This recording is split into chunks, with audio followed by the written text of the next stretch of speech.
You are watching Travel World Online. You everybody surrounded you with a lot of enthusiasm and emotion.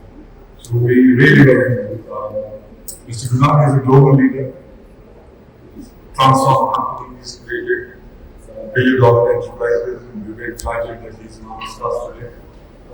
So very welcome to all our countries.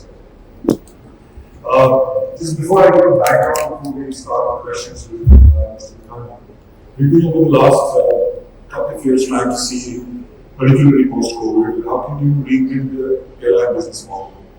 Or perhaps what can you do on the airport side to generate more revenues, reduce costs, get closer to the customer?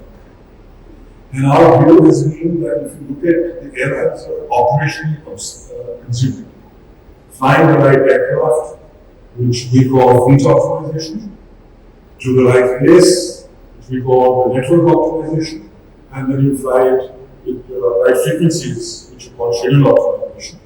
They are real. That consumes hundreds of aircraft up in here is my assessment of almost consuming tasks. Simultaneously, at the same time, even if you do it well, it doesn't actually guarantee a profitable future. Even if you fly, you optimize the network. And I want to develop a new code for the airlines. And we are more or less consumed with this point, I must say, to tell people that when a lot of digital initiatives and technology available, that how do I enhance my revenues? How do I enhance my revenues? How do I transform my operations? How do I transform my back office? So that the cost savings are 25-30%. You know what I mean? It's not that incremental 5%.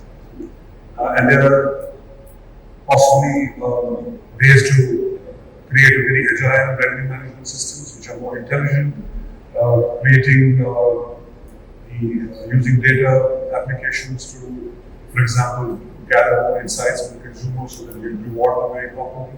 So this whole thing needs to be changed. And we are delighted today that we have somebody who the industry will look forward to creating this transformation. First of all, if you can tell us about the venture first, what has been planned with this new joint venture we have created with Venture? What are we looking at in the next 3 to 5 years? Thank you, Kapil. Clearly, your outreach, your capability to get all of us together. I want to, not only compliment you, but the management of Kappa India for this beautiful journey. For us, AIonOS, as I was stepping out of Tech Mahindra, an honest answer is, I thought that, I'm retiring on my birthday, 19th December, and I live on a golf course, and I'm going to play golf and take a few advisory positions, maybe with you, and ride my horse into the sunset. But I definitely realized very soon that whatever I do, I still have 10 hours, and I don't love Netflix, I don't love TV, I don't love buying whatever, and so I need to do something. And this is where you realize the discontinuity. Yesterday you met my colleague Shrey, who comes and throws statistics at me. He said Booking.com market capitalization is $130 billion, which has got no assets. A Delta airline is $30 billion. If you put all their assets together, all the airports and whatever they have, they probably, if you were to recreate a Delta, it will cost you more than 30 billion. Absolutely. So there is a discontinuity here, and if we can play a role out here, there is a business to be made. Now life is interesting. As we were talking, Rahul Bhadia's call came through, And he says, listen, do you want to get together for a coffee? That coffee led to one, coffee led to 100. And today probably I am here sharing with you that AIonOS is AI focused OS for TTLH, which is travel, transportation, logistics and hospitality. I was talking to Mark a little while earlier, and we were talking about the potential for cargo in the airline industry. And what did we discover? Again, we looked at discontinuity. Somebody who wants to book, let us say you're moving houses, Kapil. You don't go to a cargo, provider. You don't go to the creator of the product. You go to an intermediary. That intermediary goes to some other intermediary. You call them broker, you call them whatever. And by the time you get your code, it has already been padded 3 times, and probably there is a miscommunication somewhere. Can we increase our operational efficiency? Can I increase the productivity? If I am an industrial manufacturer, can I become more predictable in my supply chain? So we looked at a lot of discontinuities, and I'm happy that Rahul Bhatia and Interglobe are the majority shareholder, and we are excited about AI, digital, and aviation industry. I shared a research work with you yesterday through Gurnani in 2012. Exactly the point which Shresh was making. The Booking.com, 100 billion plus, Priceline is into billions of dollars. Expedia is $1 billion valuations. And the highest, Southwest, line 20%, 30% of the valuation. And they don't own any assets because they want the data. They have knowledge of the customer. They're transforming. I did share with you that, and I'm glad that Shresh raised that with you. Now, before I come to some specifics, from your perspective, what do you think is the future of aviation in terms of its growth? The size and scale is changing. Before we come to some specifics, anything that you can share with us? After the presentation on XTI, after listening to the compliments being given to Interglobe and Archer, I am more than triple convinced. Right.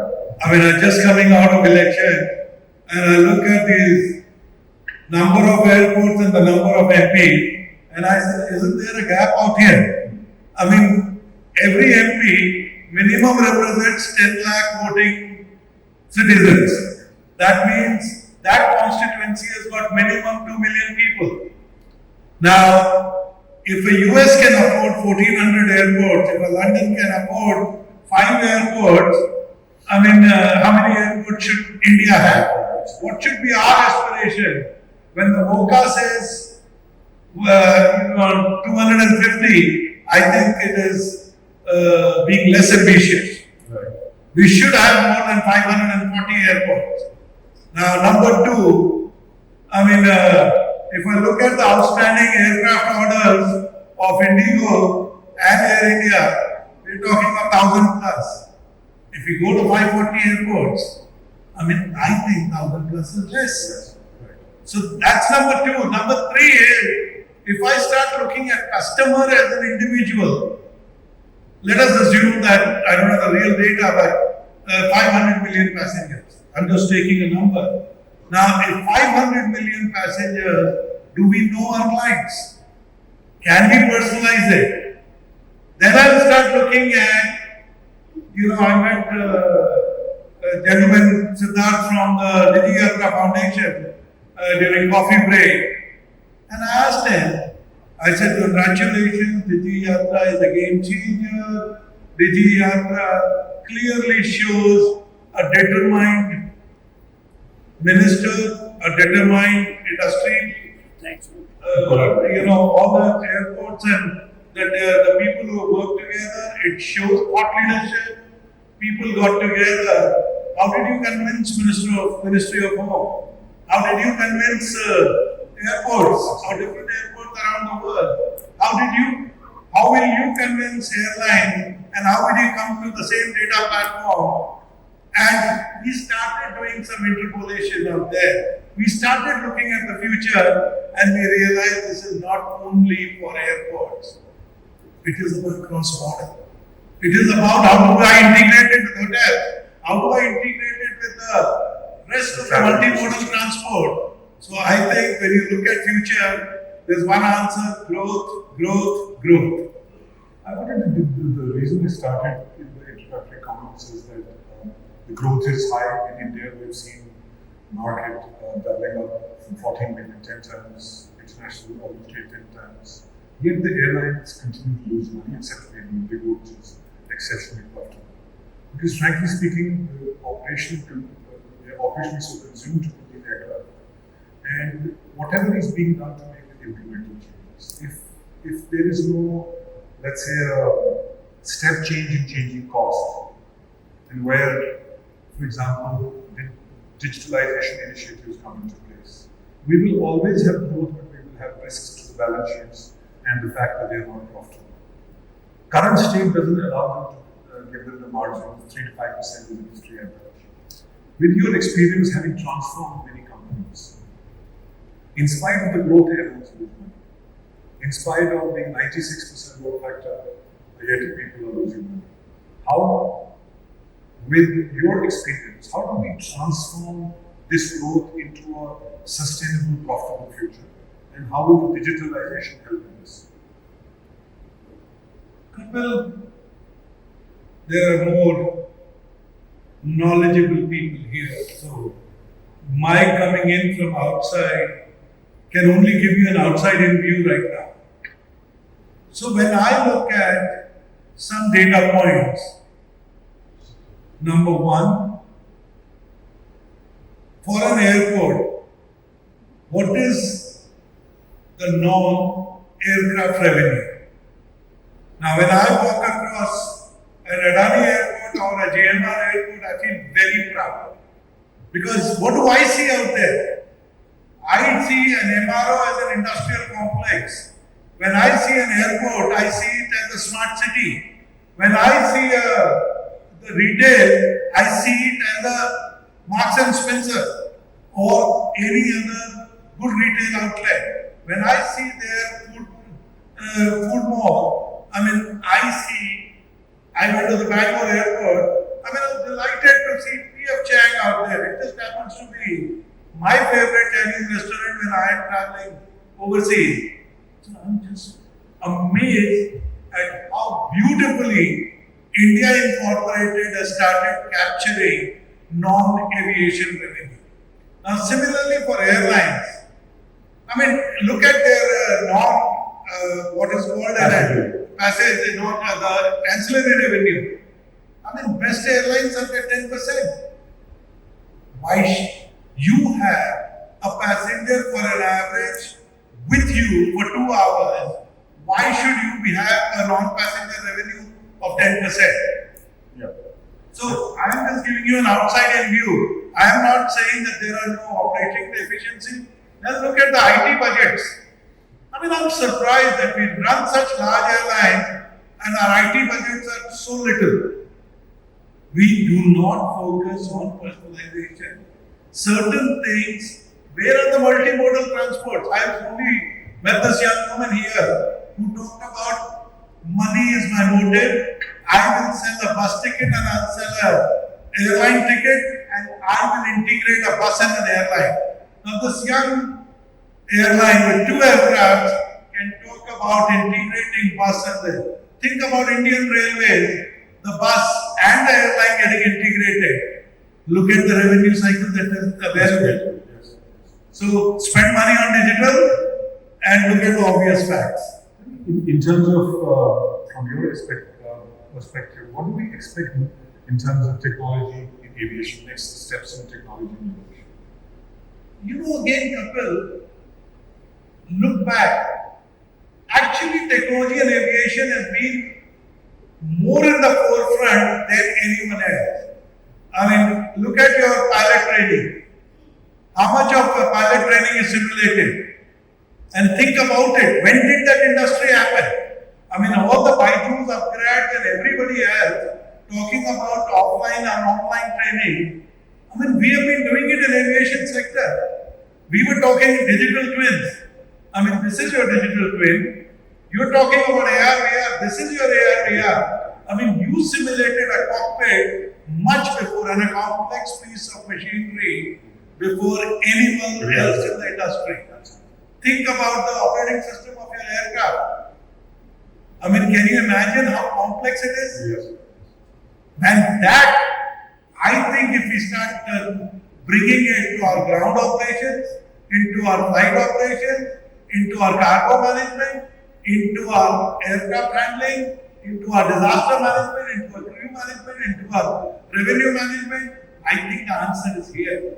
Technology-wise, aviation is much of a leader than anyone else. Do you think the managements of the company need to take a step back and see that using technology and digitalization and building a new core, they need to step back and say what will lead to a profitable growth and sustainable growth, which is the initiative that we are talking about. I don't see that initiative as much within at least the airline industry in India and perhaps even globally. And you need to step back and say that 3 to 5% margin is not good enough. I lose money sometimes. Make money, the external risks are high, and I'm not able to develop a new core. Do you think they need to step back and say, what will lead this to a very profitable future, and how will the digitalization and technologies help us? I think it's an effort at every level. The good news is Kapil is a consultant and I am a doer. So hopefully, and Kapil is asking me to consult. So thank you very much, Kapil. We should change our roles. Right now, because everybody is looking forward from you. So, anyway, to me, it's not one part. Like, I fly in a domestic aircraft, usually I see a turnaround between 26 minutes to 1 hour. And an international aircraft, why should the international means not Dubai? Dubai, the neighboring is considered as almost domestic. Why should an international turnaround be so many hours? When I look at the baggage handling, so much of manual work. I mean, passenger wants a service. The guy next door to me, called my daughter, was visiting me from US. And you know what she was most impressed with is a service called Blinking. Right. Because middle of the night she says, she's run out of diapers and she gets the diapers. Right? I mean, the point is not for her. Yeah. I mean, just in case. Right? I mean, so my point is, think about it. When did we last do such a radical change in our approach? Yes. And do you think it is not possible? With all this level of mechanization, I mean, look at the movies. I mean, Spielberg in 2001 talked about humanoids. Qatar Airways now puts a humanoid on their aircraft. Does it take 24 years? Think about it. I mean, last night I just returned from US, so jet lag. Middle of the night I wake up, I go on to Netflix, and I watch this movie, the Jennifer Lopez movie called Atlas. I mean, I'm thinking about the level of automation that movie was demonstrating, or finding that individual versus this AI-enabled, attacking force. And I'm like thinking to myself, I mean, even today, we do a runway inspection by driving on the runway. I mean, and when I looked at the XTI, I was like thinking about it, the drone technology has been here for 11 years.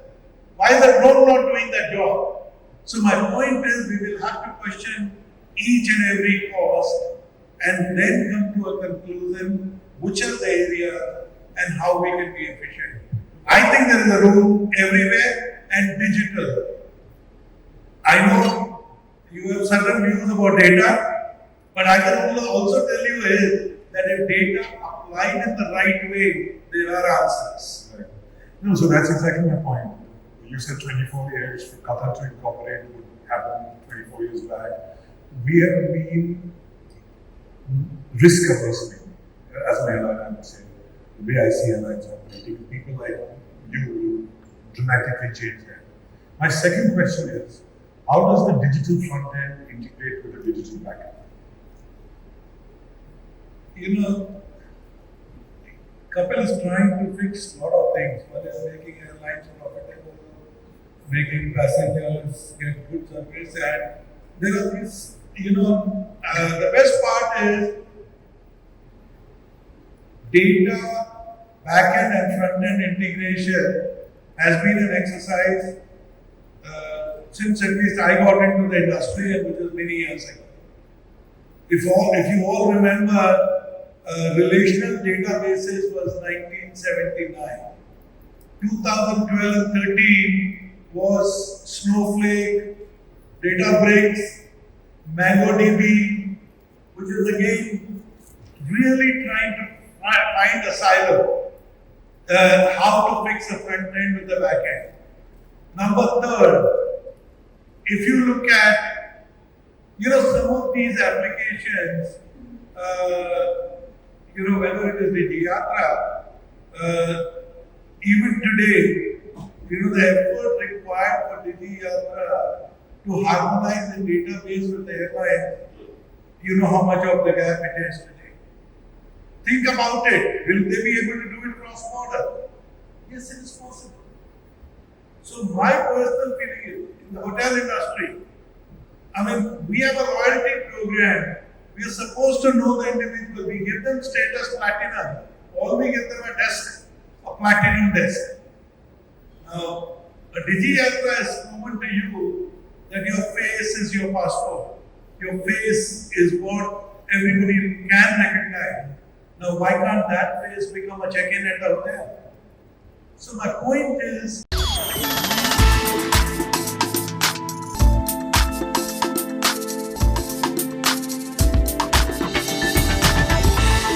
You are watching Travel World Online.